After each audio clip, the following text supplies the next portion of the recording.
الحمد لله رب العالمين، والصلاة والسلام على أشرف الأنبياء وسعادة الأتقياء وسيد المرسلين خاتم النبيين محمد وعلى آله وأهل بيته وصحبه أجمعين. أما بعد، فقد قال الله تبارك وتعالى: الله نزل أحسن الحديث كتابا متشابها مثاني تقشعر منه جلود الذين يخشون ربهم ثم تلين جلودهم وقلوبهم إلى ذكر الله. صدق الله العظيم. قال النبي صلى الله عليه وسلم: إن الله تعالى يرفع بهذا الكتاب أقواما ويضع به آخرين، أو كما قال عليه الصلاة والسلام. قابل احترام علماء کرام، معززین شہر اور شہر سے تشریف لائی ہماری بہنیں بیٹیاں، ہمارے حضرت حافظ آصف عبداللہ صاحب کی سرپرستی و صدارت و نگرانی میں جو جامعہ صحبت الصحابہ یہاں چل رہا ہے، اس کی کامیاب کارگزاری آپ کے سامنے آئی ہے. گزشتہ تقریباً 9 برسوں کی خدمات، اور طلبہ خود دلیل ہیں، ثبوت ہیں کارگزاری کا. 20 طالب علم اس وقت اور 18 اس سے پہلے والے اجلاس میں، تو یہ 38 طلباء کا اتنی مختصر مدت میں قرآن مجید کا حفظ مکمل کرنا مدرسے میں ذمہ داری اور اہتمام کے ساتھ حفظ کے عمل کے جاری رہنے کا ثبوت ہے. اللہ تعالیٰ قبول فرمائے اور ذخیرہ آخرت بنائے. قرآن مجید اللہ تعالیٰ کے عظیم الشان کتاب ہے.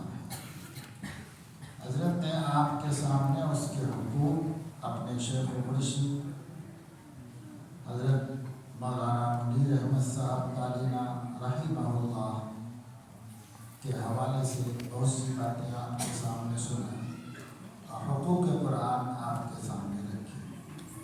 مرد حضرات بھی ہیں یہاں پر کافی تعداد میں، اور مستورات بھی بڑی تعداد میں یہاں موجود ہیں. حالانکہ ان کے لیے مستقل پروگرام بھی غالباً رکھا ہوا ہے، لیکن ہماری بہنیں، ہماری بچیاں الحمدللہ دین کے نام پر ذوق شوق سے وقت نکالتی ہیں اور شرکت کرتی ہیں.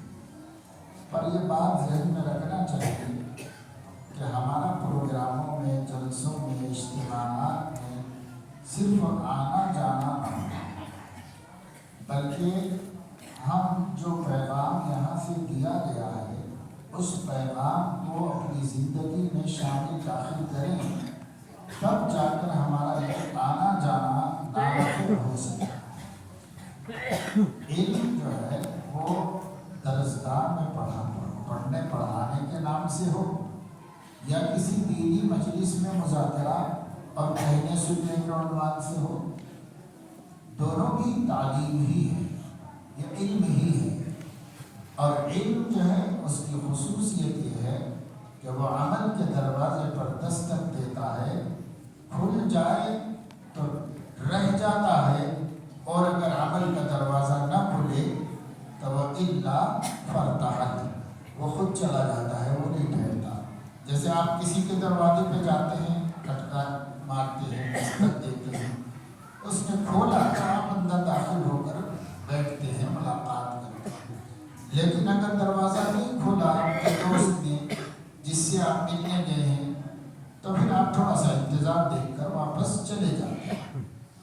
ایسے ہی کہ علم دستک دیتا ہے عمل کو، اگر عمل شروع ہو گیا تو وہ رہ جاتا ہے، اور اگر عمل کا دروازہ نہیں کھلا تو وہ واپس چلا جاتا ہے. جو علم ہمارا عمل نہیں بن سکا وہ علم فضیلت نہیں ہے، حجت ہے. اللہ تعالیٰ کے پاس مزید جواب دہی کا سبب بنے۔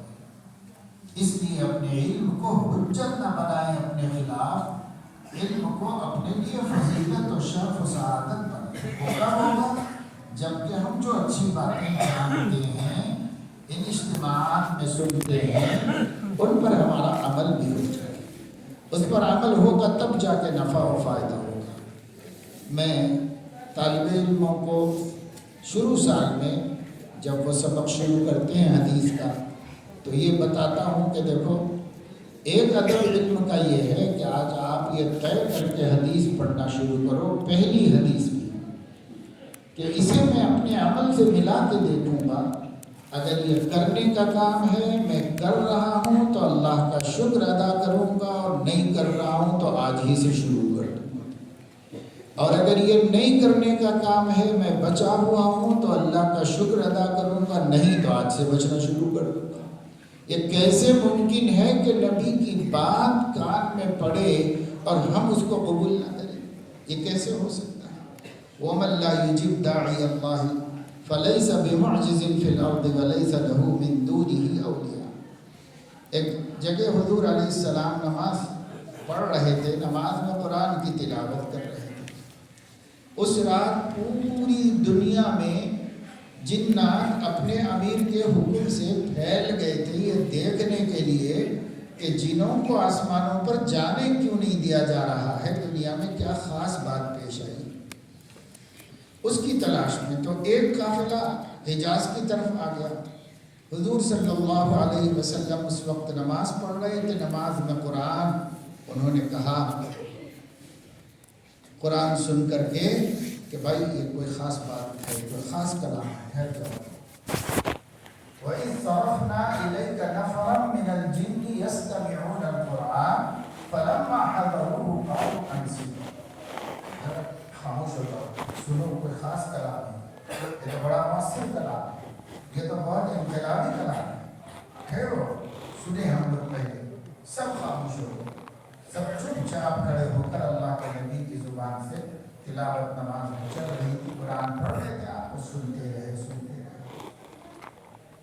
اور جب حضور نے پڑھنا ختم کیا، فلما قضی ولوا الی قومہم منذرین، خود بھی اسلام قبول کر لیا قرآن کی برکت سے، اور یہاں سے جب لوٹے تو اپنی قوم جن کو دعوت دیتے ہوئے لوٹے یہاں، اور کیا کہا جا کر، یا قومنا اجیبوا داعی اللہ وآمنوا بہ، اے ہماری قوم اللہ کے داعی کو جواب دو، اللہ کی داعی کی بات سنو اور اس پر ایمان لے آؤ۔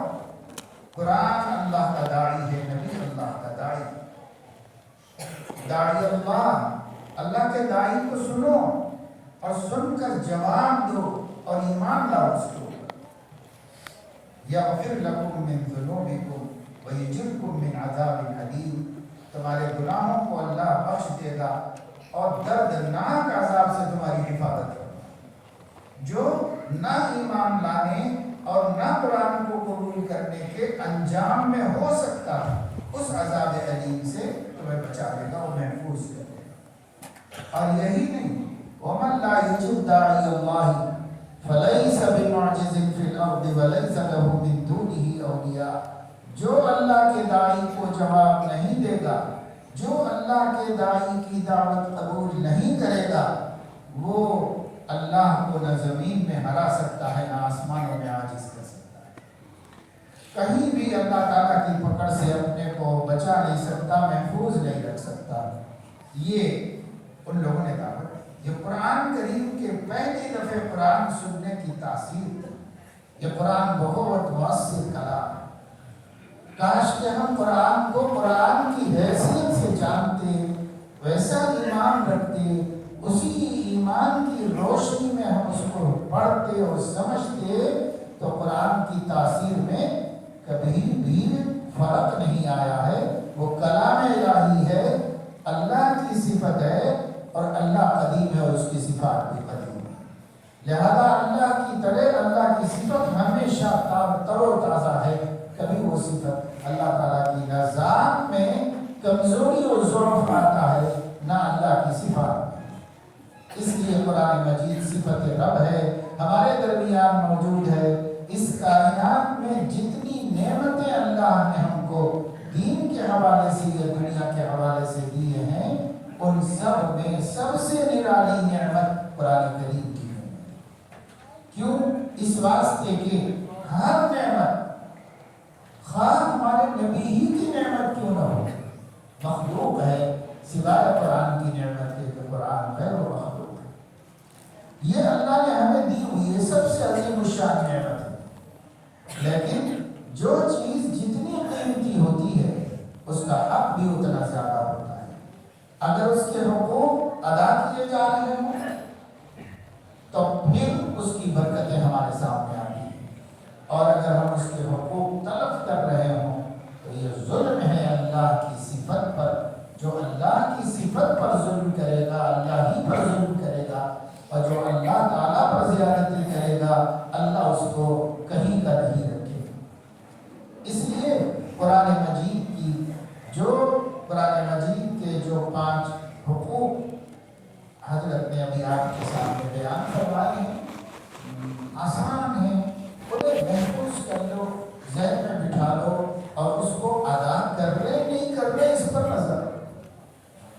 محبت کا حق ہو کہ عظمت کا حق ہو کہ تلاوت کا حق ہو، اور حفاظت کا حق ہو کہ اشاعت کا حق، کوئی سا قرآن کے بہت حقوق ہے۔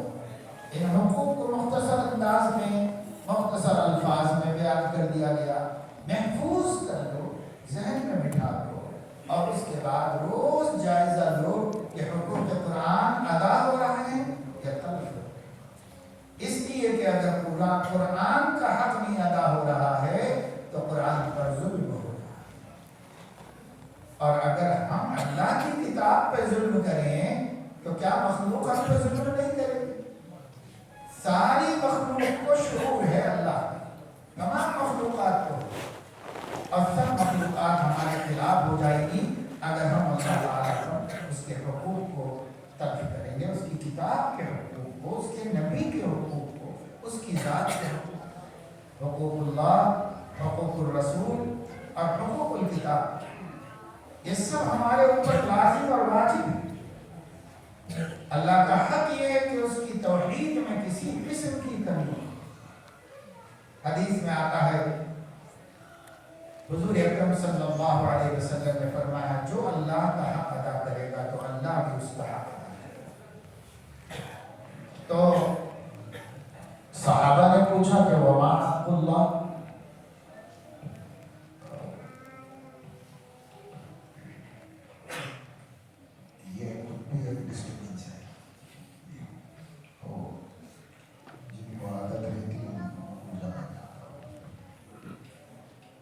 صحابہ نے پوچھا کہ اللہ کا حق کیا ہے؟ تو حضور علیہ السلام نے فرمایا، بندوں پر اللہ کا حق یہ ہے کہ وہ اس کے ساتھ کسی کو کسی طرح شریک نہ کرے، اور اللہ پر بندے کا حق یہ ہے کہ اگر انہوں نے شرک سے محفوظ دین لے کر اس سے ملاقات کی تو وہ اس کی ضرور مغفرت فرمائے۔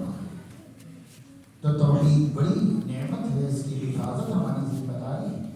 ہم لوگ کہنے کو تو موحد ہیں، لیکن بہت سے مسلمان خصوصاً دیہاتوں میں ان پڑھ مسلمان جو علم کی روشنی سے محروم ہیں، بہت ساری شرکیات میں مبتلا ہیں۔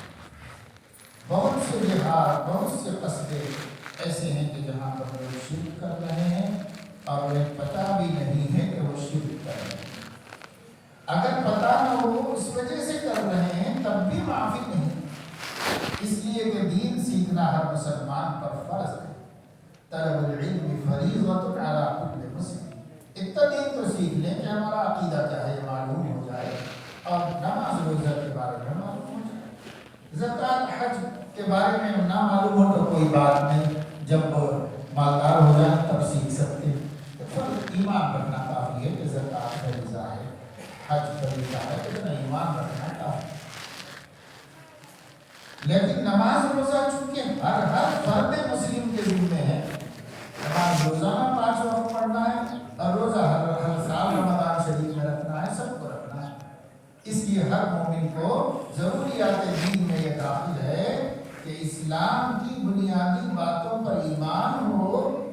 عقیدہ سلامت ہو اور نماز روزے کا اہتمام ہو، تھوڑا تھوڑا دین سیکھتے جاؤ، ترقی کرتے جاؤ، دین سیکھتے جاؤ، ترقی کرتے جاؤ۔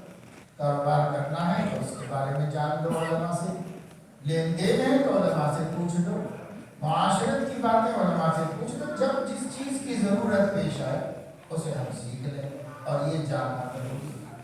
ورنہ صورت حال یہ ہے کہ ادھر ایک علاقے میں نندیال کے طرف میں جو راستے میں ہمیں ایک شہر بڑا جانا آنا رہتا ہے، تو وہاں ایک جگہ پر مکاتب کے علماء کو جوڑا گیا ہے، جو مکتب چلا رہے ہیں مدرسین کو جوڑا گیا ہے جمعیت علماء کی تحریک میں۔ تو اس پروگرام میں دیہات میں کام کرنے والے مدرسین نے کچھ اپنے تاثرات ظاہر کہ پڑھنے پڑھانے کی تو چل رہی ہے کوششیں، لیکن جو جہالت حد سے بڑھ کر پائی جاتی ہے، تو ایک واقعہ انہوں نے یہ سنایا کہ کوئی تہوار ہوتا ہے ہندوؤں کا جس میں وہ سانپ کو دودھ پلاتے ہیں، تو مسلم عورتیں برقع پہن کر کیان میں دودھ لے جا کر سانپ کے پٹھے تلاش کر کے الٹے لیٹ کر اس کے اندر ڈالتے ہیں۔ مسلم جہالت اس حد تک ہے۔ ابھی یہ تو شرک صریح ہے، اس میں تو کچھ تعویل کی بھی گنجائش ہے، لیکن صرف اس لیے کہ سنی سنائی باتیں ان تک یہ پہنچی ہیں کہ وہ ایسا کرنے سے ضرر سے بچ جائیں گے، نقصان سے بچ جائیں گے، بس یہ ان کو پتا ہے۔ وہ یہ کر کے بھی یہ نہیں سمجھتی ہیں کہ ہم شرک کر رہے ہیں، وہ سمجھتے ہیں کہ ہم کوئی علاج کر رہے ہیں، وہ ایسے سمجھتے ہیں۔ تو آپ کتنی بھی تعبیر کریں، جہل دور تو ہو جانا چاہیے، اس جہل کے ہوتے ہوئے اللہ سے ڈرتے رہنا چاہیے۔ تو شرک سے حفاظت یہ اللہ کا حق ہے بندوں کو، اللہ کی توحید کے قائم، ذات میں اللہ کی توحید کے قائم، صفات میں اللہ کی توحید کے قائم ہونا چاہیے۔ میں سفروں میں رہتا ہوں، سے جاتا ہوں تمل ناڈو کی بعض مندروں پر میں نے دیکھا کہ عورتیں ٹفن لے کر پجاری کو دینے کے واسطے لائن میں کھڑی ہوئی، برقع پوش عورتیں مسلموں۔ تو کس سے تعلق ہے؟ جب اللہ سے جڑا تو غیر اللہ سے جڑے گا، جڑنا ہی پڑے گا، اور جو اللہ سے جڑا ہوا ہے اسے غیر اللہ کی ضرورت ہی کیا ہے؟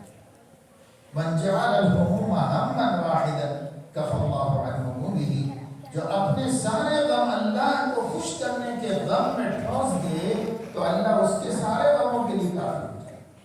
سب مسائل کے حل کے لیے اللہ کافی ہے، اس سے بڑی قدرت والا کوئی نہیں، اس سے بڑی طاقت والا کوئی نہیں، اس سے بڑھ کر کوئی خالق و مالک نہیں، اللہ سب سے بڑا ہے اور اللہ ہی سب کچھ ہے، اور اسی کی رضا اور خوشنودی پہ مرنا آخرت کی کامیابی ہے، اور اس کو ناراض رکھ کے مرنا آخرت کی بربادی ہے اور تباہی۔ یہ کب ہوگا؟ جب ہمارے عقائد صحیح ہوں، جب جگہ جگہ مکتب چل رہے ہوں، اور مکتب کے ذریعے سے یہ نسل تو بچ جائے گی انشاءاللہ۔ جب یہ مکتب جائیں گے وہاں سیکھیں گے، اپنا عقیدہ بھی جانیں گے، توحید کی حقیقت جانیں گے، اللہ کی معرفت ہوگی، نبی کی محبت پیدا کی جائے گی، قرآن کی عظمت پیدا ہوگی، قرآن پڑھنا آئے گا، صحیح سے کلمہ درست ہوگا۔ یہ سب نعمتیں تو مکتب میں ملیں گی، مگر چھوٹے چھوٹے بچوں کو ملے گی جن کو ہم مکتب بھیجتے ہیں، اور وہ بھی ابھی مسلمانوں کی بڑی تعداد کی اولاد مکتب نہیں پہنچ سکی ہے۔ تھوڑے لوگ ہیں فکر مند، وہ بھیج رہے بس، وہ بھی ان کی کوئی فکر اس میں زیادہ نہیں۔ زیادہ تر تو بعض جگہوں پر ہم نے کہا مکاتب قائم کیے تو نوجوان بچے ہیں بڑی محنت کر رہے ہیں، اب لوگ یہ کہتے ہیں کہ حضرت مکتب کیا چلانا ہے، گشت بھی ہم کو ہی کر لینا ہے، بچوں کو ہم ہی کو لا لینا ہے، پڑھانا بھی ہم کو ہی ہے، سب ہم کو ہی کرنا ہے۔ ماں باپ کو یہ فکر نہیں ہے کہ بچے بھیج دیں کہ بھائی مجھے صاحب بیٹھے ہوئے مسجد میں بھیج دو، تو نہیں، بچے لانے میں بھی کام ہم ہی کر لینا ہے، ماں باپ کو کوئی فکر نہیں۔ دیہاتوں کے بعد بچے ہمارے یہاں کی دیہاتوں میں مدرسے چل رہے ہیں، مکاتب کے کلاسز یعنی چند 25-30-50 دیہاتوں کے بیچ میں ایک مدرسہ قائم کرتے ہیں. اس مدرسے سے اطراف کے دیہاتوں میں قرآن کا نور پہنچانے، عقائد کو درست کرنے کی کوشش کی جائے. تو یہاں بچے کچھ بورڈرز پڑھتے رہتے ہیں، باقی اساتذہ گاؤں جا کر کے پڑھاتے، یہاں رہتے ہیں، کھانا پینا رہنا سہنا مرکز. اس مرکز سے پھر اطراف میں کام. تو حالت یہ ہے بچوں کی، بیٹھنے بچہ نہیں آیا، مدرسہ شروع ہو گیا، بچے اب اساتذہ جاؤ تو ایک بچے کو لیتے ہیں. جب جاتے ہیں تو کیا ہوا بھائی آپ کا بچہ نہیں آیا اور یہاں نہیں پڑھتا کہتے ایسے جواب دیتے ارے نہیں پڑھتا تو پڑھنا چاہیے نا بھائی، اتنے پارے ہو گئے، تھوڑے دن میں انشاءاللہ حافظ ہو جائے گا. تو میں نے سمجھا کو لے جاؤ تو ان کی تو کوئی فکر نہیں. کہاں ہے بچہ؟ وہاں کھیتا میں ہوں گا، گھوڑی کرنے میں. یہ حالت ہے فکر کی، سرپرستوں کی فکر، والدین کی فکر کی ہے. اب ایسے میں ہمارے خدام دین کی ذمہ داری دوگنی ہو جائے. وہی پیرنٹ بن جائے اور وہی معلم بن جائے، ٹیچر بن جائے، ڈبل کام کر لینا ہے. ہمارے بچے ہیں اور ہمارے ہی شاگرد ہیں، ہم ہی کو لانا ہے، ہم ہی کو پڑھانا ہے. اللہ اکبر، ایسی غفلت کی صورتحال ہے. اب جو بچے ماں باپ کی فکر سے مکتب میں پڑھنے کے لیے آ رہے ہیں یا مدرسے میں پڑھنے کے لیے آ رہے ہیں، وہ اگر مسلمانوں کا تناسب نکالا جائے تو 3 سے 5% بھی نہیں بنے. باقی سب بے فکر ہیں کافی. اب اتنے حضرات ماشاءاللہ یہاں ہیں، اور ہماری بہنیں بیٹیاں بھی. کوئی مجھے بتا رہا تھا آتے وقت کہ بہت ساری خواتین یہاں جمع ہو گئی ہیں. تو اگر آپ کو آواز آ رہی ہے تو آپ اپنے گریبان میں منہ ڈال کر سوچ لیں کہ آپ کو آپ کے بچے کے اسلام کی کتنی فکر ہے. آپ کو آپ کی اولاد 9 مہینے پیٹ میں رکھ کر حملته كرها ووضعته كرها وحمله وفصاله 30 شهرا. 9 مہینے پیٹ میں اس کا بوجھ اٹھا کر، تکلیف پہ تکلیف سہ کر، نہایت سخت اذیت سے اس کو جنم دے کر، 2 سال تک اپنا خون دودھ بنا کے اس کو پلا کر، خود جاگ کر اسے سلا کر، خود بھوکے رہ کے اسے کھلا کے، اپنی خواہشات کا خون کر کے اس کی خواہشات پوری کر کے جس بچے کو آپ نے بڑا کیا ہے، جس سے آپ نے اپنی آنکھیں ٹھنڈی کی ہیں، وہ بچہ مومن بن رہا ہے یا کافر، آپ کو کوئی فرق نہیں پڑتا، کوئی فکر ہی نہیں. اس بچے کے ایمان کی کیا فکر ہے، اس بچے کے دین کی کیا فکر ہے، فکر ہی ہم کو نہیں. سیدنا یعقوب علیہ نبینا علیہ السلام ان کے بیٹے حضرت یوسف کو ان کے بھائیوں نے ایک سازش کر کے کنویں میں ڈال دیا. مشہور قصہ ہے، اور قصہ بہت عبرت انگیز بھی ہے، موعظت آموز بھی ہے، مفصل بھی ہے. میں وہ سب قصہ آپ کو نہیں سنا، میں آپ کو صرف ایک بات اس میں بتا رہا ہوں. وہ یہ ہے کہ بعض تفسیری کتابوں میں لکھا ہوا ہے کہ جب حضرت یوسف علیہ السلام مصر کے بادشاہ بن گئے اور ان کے بھائیوں کو پتہ نہیں تھا، وہ بادشاہ مصر سے کچھ مدد لینے کے لیے پہنچ گئے. خشک سالی تنگی چل رہی تھی مصیبت کے دور میں. پھر ہوتے ہوتے پتہ چل گیا کہ یہ ہے اور یہ ہمارا بھائی ہے جس کو ہم نے ہلاک کرنا چاہا تھا، یہ تو وقت کا بادشاہ ہے. خیر انہوں نے کہا کہ بھائی ٹھیک ہے، سب معاف، اب وہ پرانی باتیں بھول جاؤ اور جاؤ، ابا کو لے لو، امی کو لے لو، سب مل کے آ جاؤ. میں مصر کا بادشاہ ہوں، یہاں آ جاؤ، امن سے رہو، سکون سے رہو، بادشاہ کی فیملی سب آ جاؤ. حضرت یعقوب بھی پیغمبر تھے، حضرت یوسف بھی پیغمبر. حضرت یعقوب علیہ السلام سب مل کے جب آ گئے تو تاریخ بتاتی ہے کہ حضرت یوسف نے بہت شاندار استقبال کیا اپنے والدین، شاہانہ استقبال. اور اس کے بعد جب تخت پر اپنے بازو سے والد والدہ کو بٹھا دیا اور والد سے پوچھا کہ ابا میں نے سنا ہے کہ آپ میرے فراق میں روتے روتے روتے روتے آنکھوں کی بینائی سے محروم ہو گئے. قرآن کہتا ہے وَابْيَضَّتْ عَيْنَاهُ مِنَ الْحُزْنِ, مارے غم کے روتے روتے روتے آنکھیں سفید ہو گئی, یعنی اندھی ہو گئی. تو کہا ہاں. تو کہنے لگے ابا آپ تو نبی ہیں, آپ کو تو سب معلوم تھا کہ یا تو یہ اللہ کی مشیت ہے, ایسا ہو نہیں رہتا کہ بچہ آپ سے چھین جائے, یا اللہ اتنی ملا دے گا آپ کو کہیں نہیں دنیا میں آخر. یہ یقین تو ہے نا, اللہ پہ بھروسہ, آپ نبی ہیں. تو کہنے لگے کہ مجھے اس میں کوئی شک نہیں تھا اور اب بھی نہیں, اللہ ہی نے دیا, یہی امید اللہ سے تھی. پھر کیوں اتنا روئے؟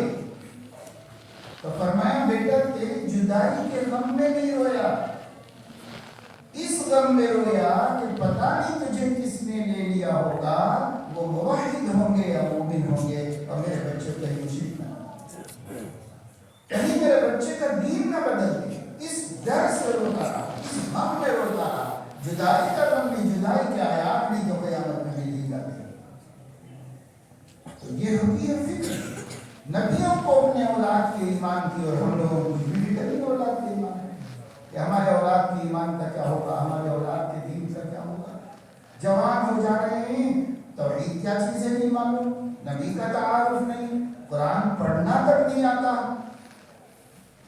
اور صحیح سے پڑھنا نہیں آتا تو پڑھیں گے کیا, اور پڑھتے نہیں ہیں تو سمجھیں گے کیا, اور سمجھتے نہیں ہیں تو اس پر عمل کیا کریں گے, کچھ بھی نہیں سب. اس لیے میرے دوستوں, میری بہنوں, بیٹیوں, اللہ کے واسطے طے کر دو. حضرت حافظ صاحب نے عہد لیا ہے, آپ نے انشاءاللہ کہا ہے, انشاءاللہ کہنا عہد ہے. انشاءاللہ ایک بزرگ فرماتے تھے کہ انشاءاللہ تعالی کہا کرو, انشاءاللہ تعالی مت کہا کرو. کئی ٹال کو سن لے بس ختم ہے. عہد ہے, انشاءاللہ کہنا وعدہ ہے. یہ وعدے کو پورا کرنے کی فکر ہے. اوفوا بالعقود, اپنے وعدے پورے کرو. یہ وعدے جو ہم علماء کے سامنے اللہ کے گھر میں بیٹھ کے قرآن کی نسبت سے, قرآن کے حافظوں کی موجودگی میں جب ہم کہتے ہیں اپنی زبان سے فکر کرنا, دیر سویر مگر فکر مند کرنا. جیسے جیسے اپنے احوال ہوں, جیسے جیسے علماء کی مشورہ کر کے جس قدر آپ جلدی قرآن مجید سیکھ سکتے ہو.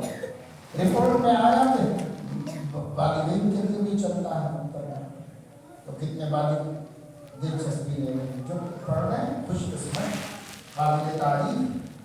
باقی والدوں کو کیا ہو گیا ہے, کیا وہ اللہ کو منہ دکھانے والے نہیں ہیں, کیا وہ قیامت کے دن اللہ کا سامنا کرنے والے نہیں ہیں. صحیح بخاری میں ہے کہ یکتب الرجل, آدمی اللہ کے سامنے لایا جائے گا, ہر آدمی اسے کھڑا کیا جائے گا, اور اللہ کی اس کی بات چیت ہوگی. لیس بینہ وبینہ حجاب ولا ترجمان, اس کے اور اس کے بیچ میں نہ کوئی پردہ ہوگا, نہ کوئی ترجمہ کرنے والا ٹرانسلیٹر ہوگا. ڈائریکٹ اللہ بات کرے گا, ڈائریکٹ آپ سے بات کرے گا. ایسا نہیں کہ اللہ تعالیٰ عربی میں پوچھے گا اور آپ ترجمے میں جواب دیں گے, یا آپ کو عربی نہیں آتی تو جواب ہی نہیں دیں گے. ایسا نہیں. یہ زبان سب کو قدرتی طور پر دے دی جائے, مرتے ہی سب کی زبان عربی ہے, اور سب کو اپنی اسی زبان میں اللہ سے, فرشتوں سے, نبی سے گفتگو ہے. اللہ غیر کی بات ہے, ایک ایک نعمت یاد دلائے گا. یہ نعمت دی میں نے تجھے, ہاں کیا حق ہے. یہ نعمت میں نے تجھے دی, ہاں اس کا کیا حق ہے. آج آنکھوں کی نعمت اللہ نے دی ہے فلمیں دیکھنے کے واسطے, مناظر دیکھنے کے واسطے, سیریلز دیکھنے کے واسطے, اور اس سے اپنے بچوں کو دیکھ رہے ہیں, اپنے ماں باپ کو دیکھ رہے ہیں, اپنے نفس کے حظ اور اپنے نفس کی لذت کے سارے کام ہو رہے ہیں. لیکن یہ آنکھیں قرآن کو کب دیکھتی ہیں. کتنی بہنیں بیٹیاں یہاں ہیں, میں بطور خاص ان سے کہتا ہوں کہ آپ اپنے من سے پوچھو کہ قرآن کی زیارت کر کے کتنے دن ہوا, شکل تک قرآن کی نہیں دیکھی آپ.